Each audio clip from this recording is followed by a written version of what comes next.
evening, ladies and gentlemen, and welcome to Chaos Magic 101. Today we're going to be talking about the Alphabet of Desire. Now, as I'm sure you know, Austin O. Spare is the generator of the Alphabet of Desire. He created the whole shebang. However, thanks to people like Peter J. Carroll and Phil Hine, we've taken it a step further. Austin O. Spare's Alphabet of Desire was sectioned out into 6 spaces.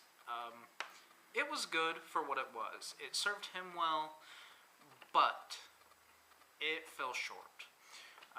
Now we've got Alphabets of Desires that can range anywhere from 6 spaces to 20 spaces, depending on the magician. The important thing to note is every Alphabet of Desire is unique to the magician who makes it. As well, it can really only be used by that magician. But its uses are numberless. For one, it can be used to generate sigils. Secondly, it can be used to create spiritual entities based off of those sigils. And finally, it can be used to actually help create rituals. But we're just going to go into the basics today. So the first thing to note is on the Alphabet of Desire, you'll notice mine has 8 sections.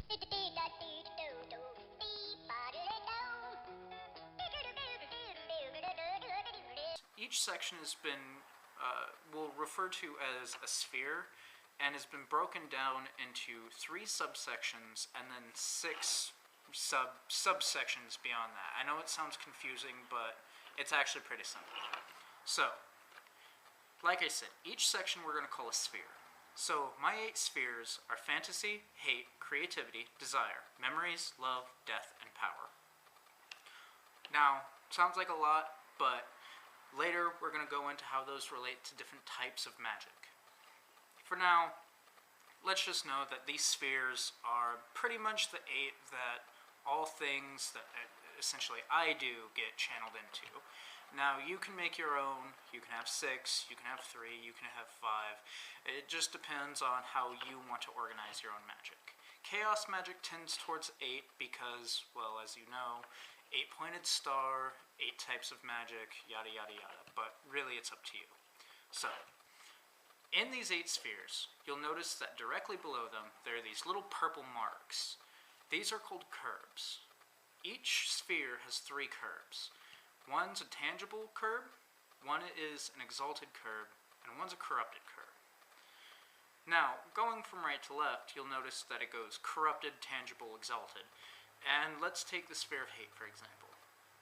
For the corrupted, we've got loathing. For tangible, we've got aggression. For exalted, we've got anger. In these can be combined in different ways to create, on the lower part, you'll notice the green and the purple.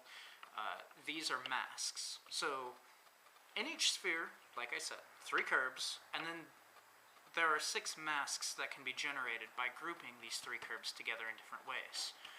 On the right or the left-hand side of the chart, you'll notice there's just a set of 6, and it kind of maps out how it is. You know, for spiritual, you have corrupt, then you have exalted, then you have tangible. For mental, you have exalted, then you have tangible, then you have corrupt. You can figure it out. I'm sure you can read. At least I hope so. If not, get that taken care of. So, as I said, sphere, curbs, masks. What's important to note here is each of the masks, when you do create them, they are a multiple. They're spirits. They're also processes. They are also subconscious archetypes. And they're the method by which you would begin analyzing your own dreams. Now, as I said, each alphabet, as complex as it is unique to every individual. So, you wouldn't be able to, per se, take this alphabet and use it for your own magic. You would have to generate your own. However, you can use this as a guideline. The important thing to note is the purple symbols on the inside, you have to make your own.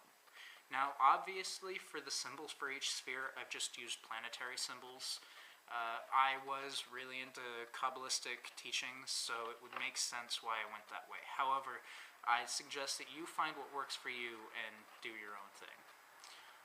Finally, the last thing to note is consistency. Whatever you do, you have to stick to it. It might seem absurd at first, and it might seem silly, but that's half the fun. So once you make it, stick to it. If you make a new one, that's fine. If you don't make a new one, that's also fine. Just stick to what you have and what you know. And the only other thing I would note is if you are working in groups, make one for the group and also have ones for yourselves. If you're doing anything with a group, make sure you use your group one, because if you use your own, you're going to start dragging other people into your psychological bullshit, and that's not fair to anyone.